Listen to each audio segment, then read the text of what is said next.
যে আগামী দিনে বিএনপি যদি 300 সিটের মধ্যে 200 সিটও পায়, আমরা কিন্তু একটা সরকার গঠন করব না, আমরা জাতীয় সরকার গঠন করব এবং সেই সরকারের মাধ্যমে 31 দফা সংস্কার বাস্তবায়ন করব। সুতরাং আমাদের পক্ষে যা বলার এগুলো পরিষ্কার বলা হয়েছে। এরপরেও যদি কেউ সংস্কার করতে থাকে, তা আমাদের তো কিছু বলার নেই। আর ঐক্যমত ছাড়া তো আপনি কোনো সংস্কার করতে পারবেন না। আপনি জনগণের মতামত, জনগণের ম্যান্ডেট ছাড়া তো সংস্কার করলে সেই সংস্কার তো কালকে আজকে ফেলে দেবে। সুতরাং জনগণের কাছে যেতে হবে, তো সেই জনগণের মতামত নিয়ে সংসদে আনতে হবে, তারপরে সেই সংস্কার টেকসই হবে, সেই সংস্কার গ্রহণযোগ্য হবে, সেই সংস্কার বাস্তবায়নযোগ্য হবে। এটা অনেকের জন্য নতুন হতে পারে সংস্কার, আমাদের জন্য নতুন কিছু না। বিএনপি একমাত্র দল যেটা বাংলাদেশ স্বাধীন হওয়ার পর থেকে 90% সংস্কার যা করা হয়েছে সেটা বিএনপি করেছে।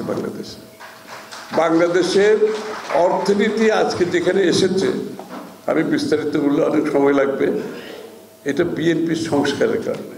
শুরু করছেন জিয়াউর রহমান সাহেব, একদলীয় শাসন থেকে বহুদলীয় গণতন্ত্র, আপনার সরকার চালিত অর্থনীতি থেকে, মুক্তবাজার অর্থনীতি থেকে যে শুরু হয়েছে, প্রতিটি পদক্ষেপে সংস্কারের মাধ্যমে বাংলাদেশ আজকে এখানে এসেছে।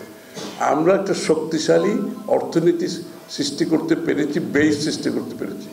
বিএনপি যখন লাস্ট টাইম কত বছর আগে, 17 বছর না, 16-17 বছর হয়ে গেছে, আমরা যখন সরকার থেকে যাই তখন বাংলাদেশের প্রবৃদ্ধি 7.06%, 7%-এর উপরে, এবং কার্ভটা ছিল এরকম, অর্থনীতির কার্ভ যেটা, এটা এইভাবে ছিল, এবং সেই দ্বারা অব্যাহত থাকলে 10%, 11% গ্রোথে বাংলাদেশে চলে যেতে পারত। কিন্তু যে লুটপাটের মাধ্যমে আবার বাংলাদেশের অর্থনীতিকে পিছিয়ে দেওয়া হয়েছে। তো সুতরাং বিএনপিকে সংস্কারের ব্যাপারে কারো কাছ থেকে সবক দেওয়ার দরকার হবে না ইনশাআল্লাহ। আমরা আমাদের 31 দফার মধ্যে শুধু দেই নেই, তার আগে দেশনেত্রী বেগম খালেদা জিয়া 6 বছর আগে ভিশন 2030-র মাধ্যমে আমাদের সংস্কার প্রস্তাব তুলে ধরেছিলেন। উনি নিজে পুরো সংস্কারটা উনি করেছেন, যেখানে 2বারের বেশি প্রধানমন্ত্রী থাকতে পারবে না, 2 কক্ষ বিশিষ্ট সংসদ, সবগুলো দেওয়া হয়েছে 6 বছর আগে। আর 31 দফা 1.5 বছর আগে আমরা বিএনপি তৈরি করেছি, এবং আমাদের সাথে যুগপৎ আন্দোলনের যতগুলো দল ছিল সকলে মিলে আমরা এটা অ্যাপ্রুভ করেছি, এবং সকলে মিলে আমরা জাতির কাছে প্রতিজ্ঞাবদ্ধ এটা বাস্তবায়নের জন্য, এবং কিভাবে বাস্তবায়ন করা হবে সেটাও বলা হয়েছে। বেশি কষ্ট। সুতরাং আমরা তাদেরকে বলেছি এই ভ্যাট, এই কর প্রত্যাহার করেন, কারণ আপনাদের যেটা করা উচিত সেটা হচ্ছে স্বৈরাচার যে বাজেট দিয়ে গেছে সেই বাজেটটা বাদ দিয়ে অন্তর্বর্তীকালীন সরকারের জন্য একটা নতুন বাজেট করুন।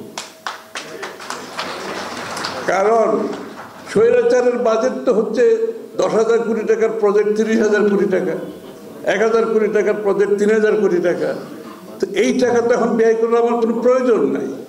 এগুলোকে একটু স্থগিত রাখেন, যেখানে প্রয়োজন নাই, যেগুলো ইমার্জেন্সি ওগুলো রাখেন, বাকি প্রজেক্টগুলো আপাতত স্থগিত রাখেন। স্থগিতে রেখে জনগণকে একটু নিঃশ্বাস ফেলতে দেন। এই ভিএটি, এই কর দয়া করে প্রত্যাহার করে এই স্বৈরাচারের বাজেট পালন করা আপনাদের কোনো প্রয়োজন নেই। এটা দুর্নীতির বাজেট পরিপূর্ণভাবে। কেন আপনারা একটা অন্তর্বর্তীকালীন বাজেট দিচ্ছেন না? 5 মাস হয়ে গেছে এখন। বর্তমান অর্থনৈতিক প্রেক্ষাপটে তো আপনাকে চিন্তা করতে হবে। ওইটাতে লুটপাটের অর্থনীতির বাজেট ছিল, ওই বাজেট তো আপনি করতে পারবেন না।